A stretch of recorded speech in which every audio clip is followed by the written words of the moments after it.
Hello there. I welcome you to Excel Health Arena.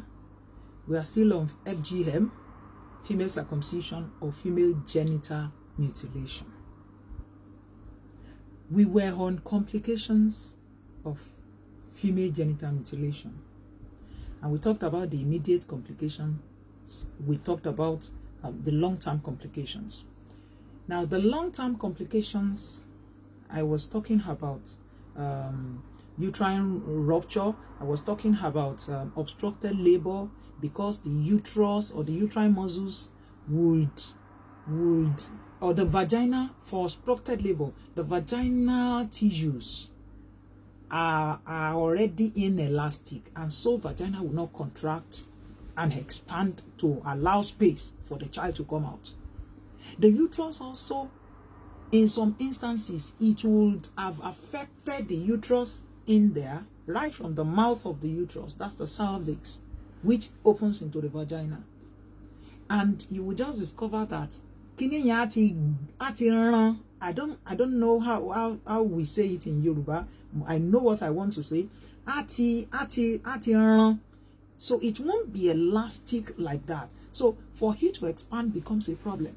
And as a result of that, it's in some instances you will see that, especially for people that will not, do thorough history taking and investigation into a woman or into a woman's case, especially when the woman registers for antenatal clinic.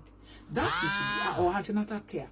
That is why it is important to register in a place that is certified, that you are sure that they know what they are doing and they will not complicate your problems for you or your situation for you. So in a situation like that, they just try to augment labor or induce labor, and as a result of that, induce labor. Monitor. Normally, for a woman that has not given birth to a child before, this is the range of time when we induce labor within few hours, within 7 to 12 hours. This is the stage, this is the progress that we should have made as far as labor is concerned and the dilatation of cervix is concerned. So all those things, they will not be able to monitor well to know that, to be able to identify when there is no progress or when there are signs of complications, which will make them to know the next decision they will take. Sometimes, even when women register with qualified personnel, and they say, by virtue of her the woman does not want to shisha abe, she doesn't want to go through cesarean section. And before you know it, some other complications will start coming in. So another thing is that the fetus sometimes could be impacted. And when the head of the fetus is impacted, the child is not coming out, labor is not progressing, it's not going back, and it's at a standstill. So in a situation like that, the woman will have to resort into CS, cesarean section. Another thing is, there will be, even if the woman is able to give birth to the child through the vagina, there could be vaginal laceration, perineal laceration, apart from the vagina. The whole perineum, because it's not elastic again. So the elasticity is gone. You just discover that it will tear. And in a situation like that, to even suture it becomes a problem, because these are serious problems. If you happen to come across women with this problem, you will know that it is something that everybody must avoid. If she knows that she's going through that problem because of female circumcision that they have performed on her decades or several years ago, it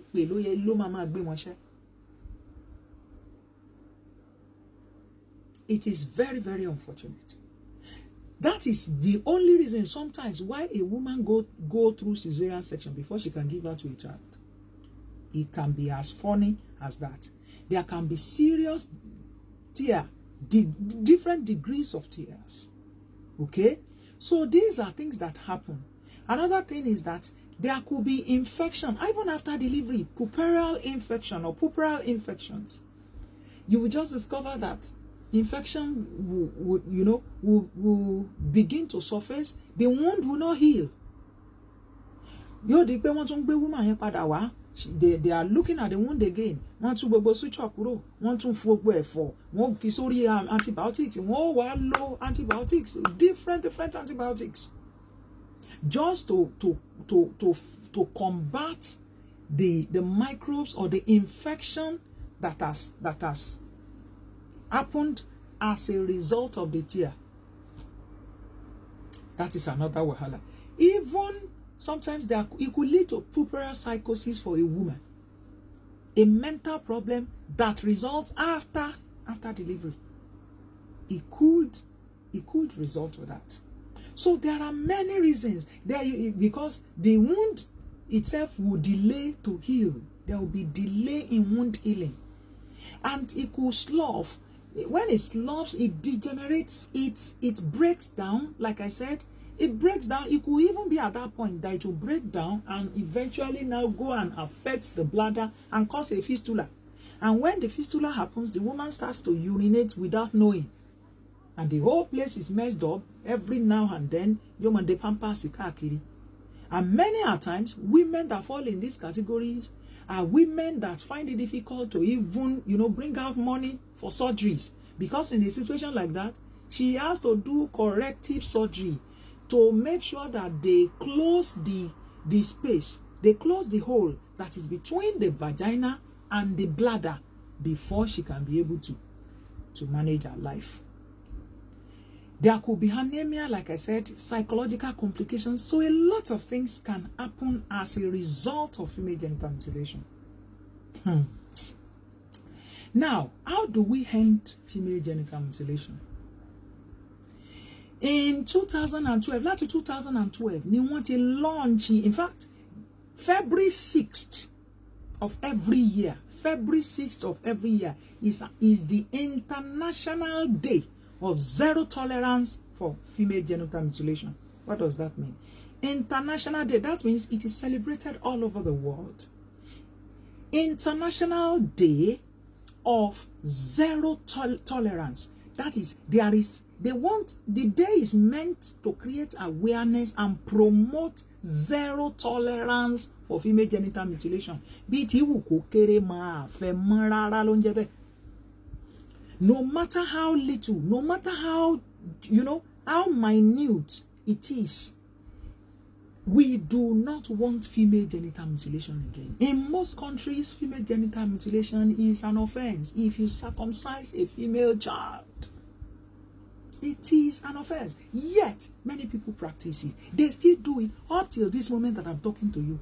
Funny enough, even healthcare providers, doctors, nurses, many healthcare providers, even àwọn tó jẹ́ pé wọ́n kàn ń ṣiṣẹ́ ní hospital, ṣùgbọ́n wọ́n ní bóyá wọ́n ti lóló láàrí nínú family wọn, and they just feel that they have an experience with female circumcision, and before you know it, they begin to circumcise a female child. This is barbaric. This is barbaric. So we must understand. We must understand that we have roles to play. You have a role to play. I have a role to play in ensuring that everyone we come across, we preach the gospel of zero tolerance to female genital mutilation.